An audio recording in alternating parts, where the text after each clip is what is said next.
views and opinions expressed in this program are those of the participants and do not necessarily reflect the views of BronxNet or the program underwriters.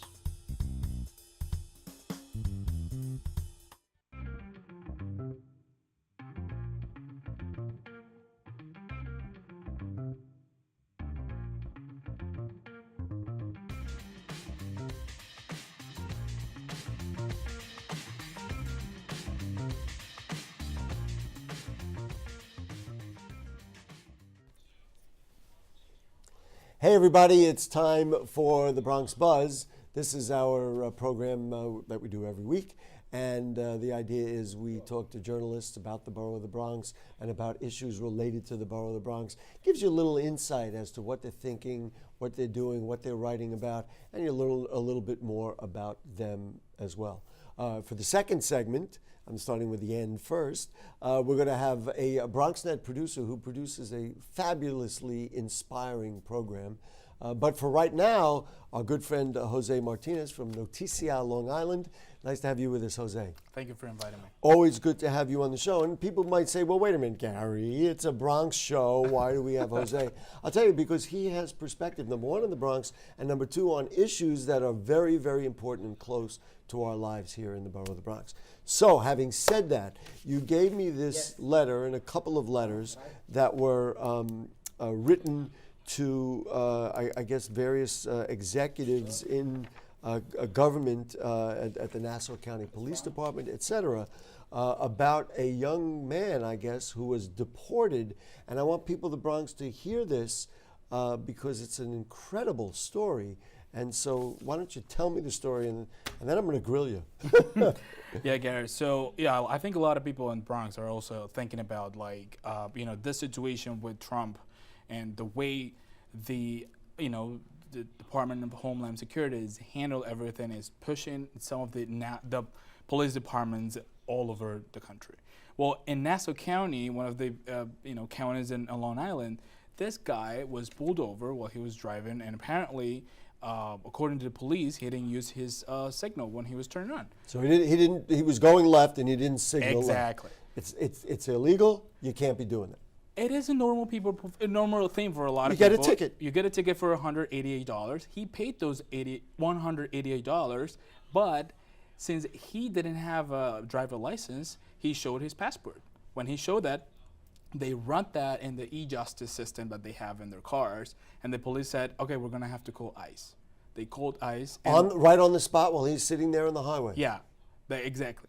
So he was in a process for an asylum. He was, waiting for getting a green card and all this process. He didn't have any time. The lawyer pretty much said, okay, what do we have to do to take him out of this situation? And ICE, that was already in ICE's hands. So he was taken over out of Long Island, apparently to New Jersey, to Hudson County. I think there's one in Elizabeth is where a detention center is, if I'm not mistaken. And he was taken. And so he was actually, so let me just interrupt. So he didn't use his signal light. He didn't have his driver's license, which is a problem, but he showed his passport. When they saw his passport, they saw he wasn't a confirmed citizen or didn't have a political asylum or a green card yet. So instead of just dealing with that, they called ICE. They came in and right off the streets, they took him and let me explain something. Police has a system that is called e-justice, and they have it in their cars. So once a person, they detain or pulled over a person, they check that person doesn't have a prior arrest or anything, that the FBI is looking for that person or whatever. This person didn't have a prior arrest, but he had an order of deportation from 2006. So at this point, they said, we need to call ICE. According to the lawyer and according to the Nassau County Police Department, they don't do that. It's not the regular thing to do. They only call ICE when there's a crime that the person committed. And according to the lawyer, this wasn't a crime because you can just pay a fine for it. Right, and he had no previous record? No. Family here in the States? He was actually gonna get married with a green card holder, and they were engaged. I actually show you, I brought you the picture. They were having a picture. Here's the photograph. They they were ready to get married, And so where is he now? Is he in the detention center? he is in El Salvador now. They deported him. He got deported. He's gone. He's gone. And the community went to Nassau County Police Department and they were saying, all right, so what's happening with you if you said you weren't going to do this to the people on the streets? And the whole problem is because there was a lack of information or lack of communication between ICE and the lawyers during that process. So in 2 weeks, which is an expedited deportation, this guy was sent back to El Salvador. Any kind of record, any kind of criminal activity? Nothing. Was he productive? Did he have a job or a business? He was part of the community. The community says he was part of the church for like 7 years, and he lived for 11 years in the country, and he never committed any crime. So they're asking for, they don't have anything else to do right now. I spoke with one of the lawyers with Crescent, that is the Central American Refugee Center, and he told me there's no way after a person was deported to get back I was to the going to country. say, I mean, right or wrong, at this point, to bring him back becomes incredibly difficult. Yeah, it's going to be a long process that it will have to involve some kind of other way to get a green card. So let me ask you back. this: why was he here in an undocumented way, and how long was he here? And there is the other side. If he was doing work or getting a job or doing something that technically, I'm playing devil's advocate here, would take some resource away from somebody who is a citizen. That many people would see as a problem. Well, apparently what they say is that he was a plumber and he was a part of the church. So he was working and he was part of the community. He helped people during the Sandy storm and with the church. Right. And he was going to get married. So apparently he didn't have any problem. He wasn't part of a gang. Right. But Do we he know was, how he came to America in the first place? They probably across the border because In some form. Yeah. And it probably was fleeing from the violence. And then in the other Salvador. thing that's connected to it, and apparently Mayor de Blasio and the police department, more the mayor, I think, than the police department, have said they don't want to be a tool. I'm talking about in New York City, that was in Nassau County. They don't want to be a tool of ICE and the immigration officials. Yet there's a lot of pressure from the federal government to say, listen, if that's the rules and we want you to help us, you have to do it. Well, it is a general thing in all New York State. So Nassau County also said they weren't going to do this with ICE, but they do it on a daily basis. The difference is that it has to be for a crime. Even here in New York City, if an undocumented immigrant commits a crime, he will send it to ICE. Right. So the real question, it sounds like, and you did bring it up, is whether or not the signal light is in fact a crime, and of course driving without a license is not, is also not legal. Whether that fits the category of crime. On the other hand, maybe all you're doing is setting a precedent for the future because we're not, as we established, not really bringing this guy back. That's what they were trying to do at this protest that they organized. There was a protest? There was a protest outside of the Nassau County Police Department and the legislator, and they were actually, these letters that I brought you, they give it to the county, and they were saying, we don't want this to become Maricopa County. This is Nassau County, this is New York State, we don't want this to become Maricopa County. And a related issue, MS-13 is that gang, that horrible gang on Long Island. And it's, let's ask it this way. The president and others have said this is a perfect example of why we've got to close down our borders because these people came here are committing the worst kind of crimes imaginable. Isn't there some sympathy for, maybe we really should crack down on immigration because obviously these are people we don't want to have anywhere near anybody in America? Yeah, that's a general feeling in the immigrant community too. And even though these people are coming from El Salvador, what they're saying is that not all of them are MS-13 members. Right. So, they should be clear with that. That's what they're saying to the police. It says, we are really into you helping us to get rid of MS-13, but you should check the people who are not part of this gangs and not, avoid to do something like that. I know it's going to be a stretch, but do you have sympathy for people who say, you know what, I understand, let's just use a number. There's 15 members of this gang, there's probably more of this gang, and then there's maybe 30 people who are not part of this gang. Is it worth keeping those 30 out to make sure we don't get those bad 15? Well, the difference is that what they're trying to do is that they know exactly what the gang members are doing. They know where they are. They're waiting for the crime to go for them. So sometimes they're not doing anything. They're having meetings or whatever. They need to see that they're selling drugs, that they're raping people, that they're doing something. So in these groups are also people who are related to gangs. There's a new order that says they can indict these people who are also, with them, but they're not part of the gang. Right. So what you're saying is what's out there is they're basically putting everybody, painting everybody with the same brush, even though they probably ought to distinguish. That's your point of view. Exactly. Another item, I guess, related. We were talking before the show about hate groups, and you are concerned about the rise of hate groups on Long Island specifically. There are 2 hate groups now on Long Island, active hate groups. One in Hempstead that is in the middle of the island, and another one in Hampton Bays that it's the east end of the island. Mm-hmm. But there are up to 47 hate groups in New York State and 1,000 in the country. This is an increase of late. I mean, should we make that assumption, or we don't know that for sure? Well, the Southern Poverty Law Center, which is these numbers are theirs. They're saying these numbers are probably getting higher in a way that they can see that they are active right now. Is there, and obviously this is at the center of the news, other than, of course, the tragedies in Houston, the center of the news all across the country.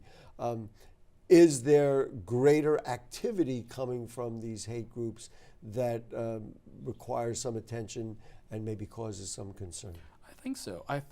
And I think the police is trying to do that too, in different parts of the state.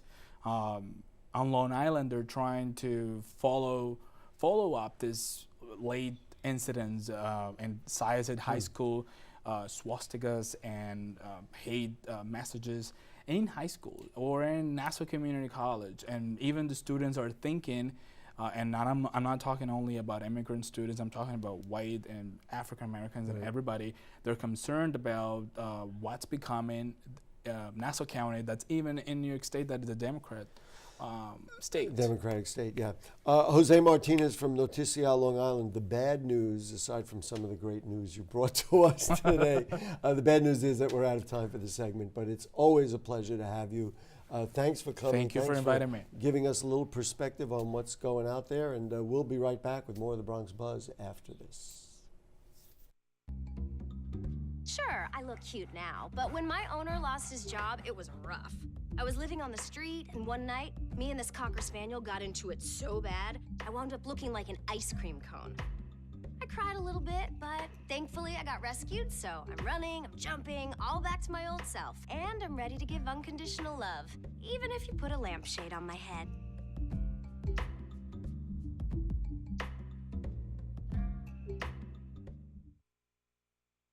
It's not always easy being a dad. Do you have panda asthma too? Does that run in the family? This is the home of the most priceless kung fu artifacts. But when you make an effort, Dad, we're not supposed to touch anything. Oh, sorry. Go along, son. it's always worth it. Whoa, master! The smallest moments can have the biggest impact on a child's life. Take time to be a dad today. I am gonna get you. I'm gonna get you. Call 877-4DAD-411 or visit fatherhood.gov to learn more.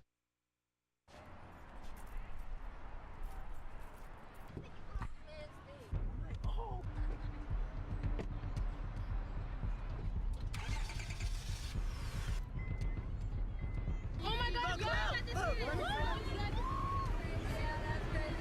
Oh, Shane, look out!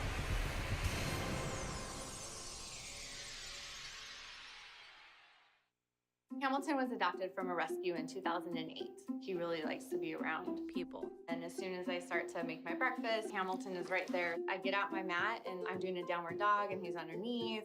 He's quite the pug about town. He gets invited to a lot of parties. He knows he's a pretty big deal. I mean, look at this little face. How could you not love him?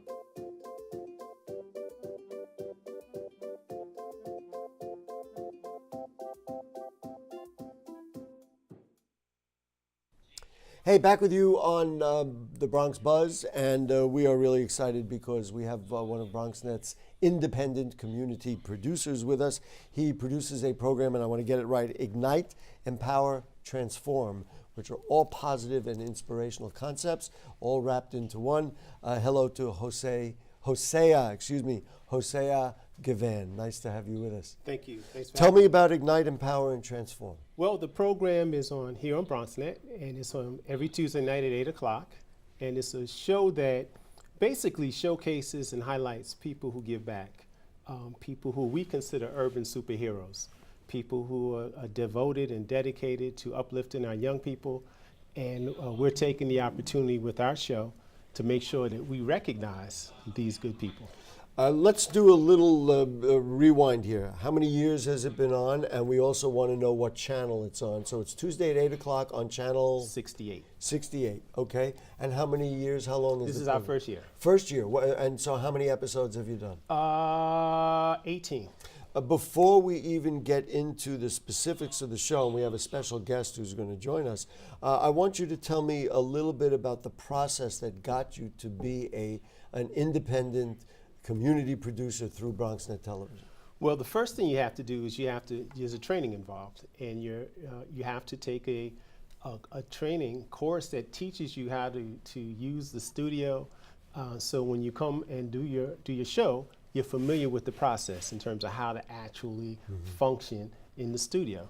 So that's the first thing. It's about a 6-week course. You know, we don't spend, I mean, because folks, what I do, I mean, it's a professional station, et cetera, et cetera. It's one of the nice things about BronxNet, but we don't spend enough time talking about how important that is. And I'm guessing that for you, a Bronx man who wanted to do the right thing and wanted to create a program, this was really, for want of a better term, a godsend. No question. This was to give you the resources to create this thing. Thank you, BronxNet, right? Amazing opportunity, and we are so thankful, very much so. It's an amazing opportunity. So you shoot the thing every week? We have a weekly program right on channel 68, right. And it's a weekly program. How difficult or easy is it to find segments or find people who want to give back in the borough of the Bronx?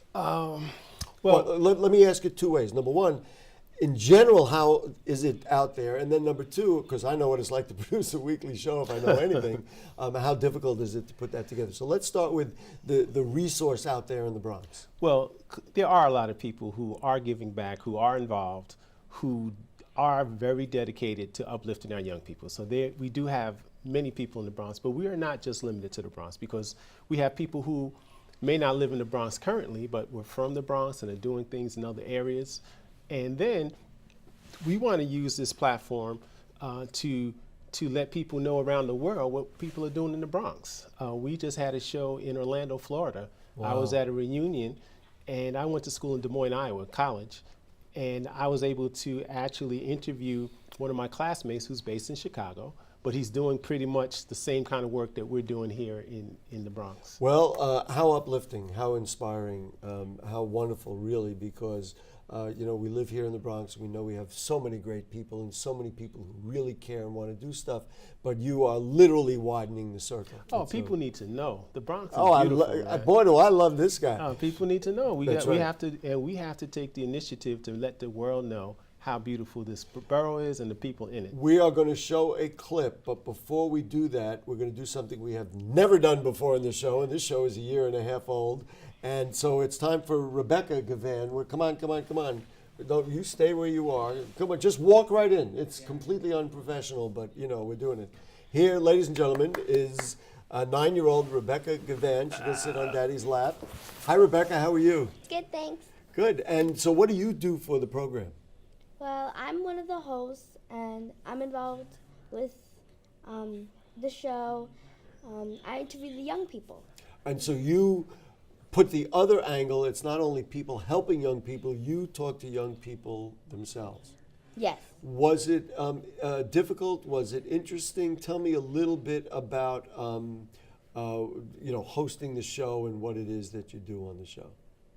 Well, really, it's really fun because I get to interview people who involved in their community. They're inside projects. Mm-hmm. They do a sport or whatever it is, yeah.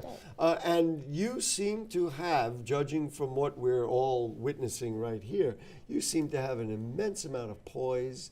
And has anybody given you training to be on TV?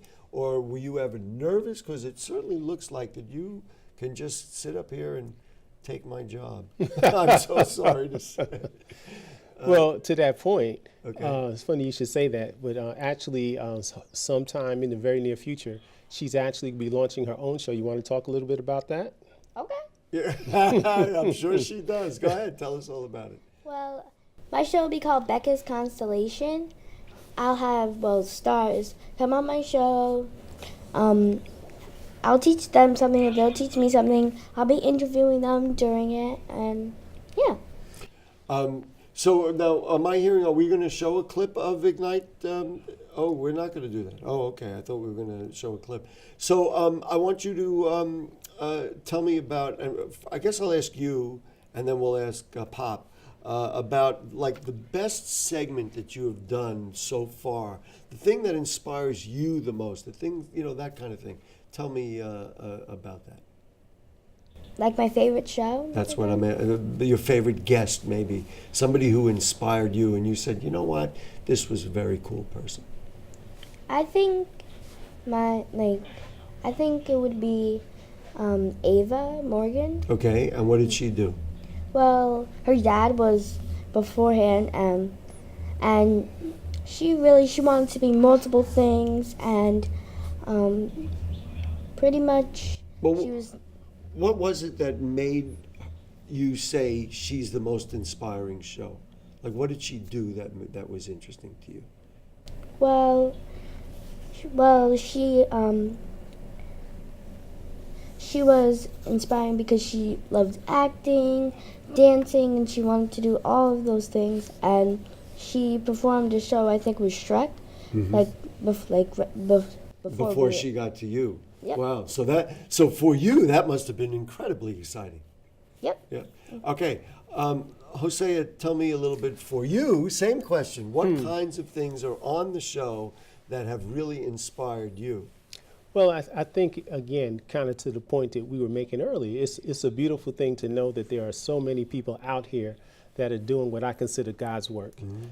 And I want an example. Come on, I'm pushing. This is when you're a talk show host, you got to push sometimes, and that's what I'm doing. one of the examples is I want to use two that just come to mind because she just mentioned one of them is Ollie Morgan, who is the father of Ava Morgan. Okay. Who was raised in the Bronx and is a leader in Westchester County. Mm-hmm. And he's doing some amazing things through his fraternity, Alpha Phi Alpha. He's the head of their foundation. Mm-hmm. And when you say amazing things, go ahead. Well, they're raising money for scholarships. Wow, they're creating mentoring programs.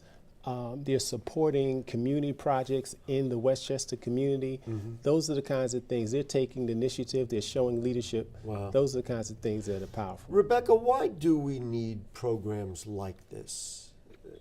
I mean, all right, so you got a TV show, that's nice, but it's not just a TV show with cartoons. This one has a real objective. Why do we need programs like this? We need programs like this so that it inspires people to give back and them to get involved in their communities. Mm-hmm. What neighborhood do you live in? I love that. What neighborhood do you live in? I live in Beechwood Homes of the Bronx. Mm-hmm. Okay. And do you like the neighborhood? Yes. You like the neighborhood? Talk to me about what you see in the Bronx that makes you say, we have to do as much of this as we can. Well, I'm a guidance counselor here in the Bronx by At a profession. school? At a school, PS 463. Okay. That's my day Grade job. school? pre-K through 5. Right. So that's my day job, and so I'm in the belly of the beast, man. I'm in the South Bronx, and I see on a daily basis how important it is for young people to be bombarded with positive images. I know how important it is for young people to have coaches. I know how important it is for young people to have mentors.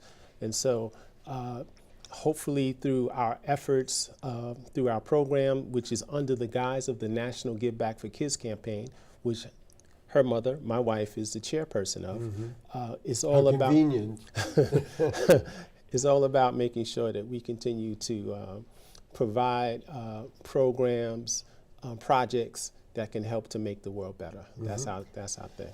Rebecca, if you had a message for other young people who are maybe 9 years old or 8 years old or 10 years old, about your age, what would that message be in the same context here in talking about how to make the world a better place? I tell them to give back to their community, do community service, anything they can do to make their community a better place. Anything they can do to ignite, empower, transform. See how clever I am? I put the name of the show right in the dialogue. Listen, Hosea, tell me one more time when it's on. And people, check it out, because it's not only kind of a good show to watch, but it's something that will inspire or ignite, empower, transform. Go ahead. That's every Tuesday night at 8 o'clock on Channel 68 on BronxNet. Okay. How much education did you have to do for her to get her ready to do this? She grew up with this. She grew up with this. My answer to that, from looking from the outside, not a lot. She looks like she's all ready to go. Rebecca Gavan, so nice to meet you. She's got a real handshake. Boy, do I love that. And Hosea, I love that too. Okay, Thank you so much. And guess what, ladies and gentlemen? That's the end of our show. Do we all want to wave goodbye? We'll see you next week in the Bronx Buzz. Take care. All right.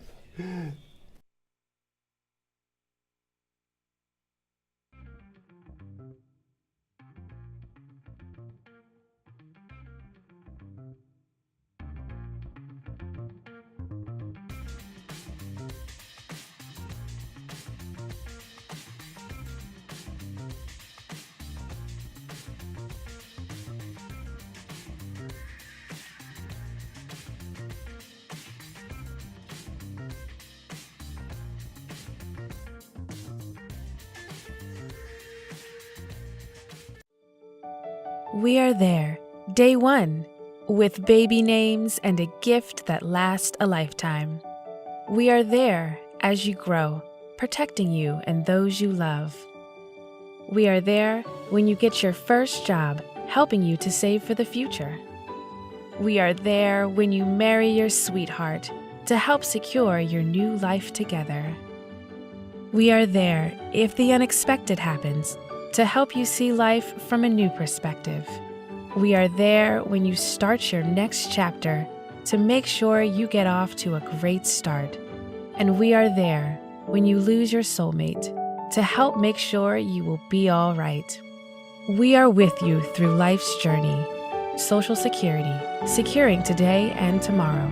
Get to know us and see what you can do online at socialsecurity.gov. Taxpayer expense. You made your house a reality. Homeschooling yourself on loans, color-coding listings, and flushing every toilet in a 20-mile radius. If you can ace house hunting, you can do it for retirement. Get on track with tips at aceyourretirement.org.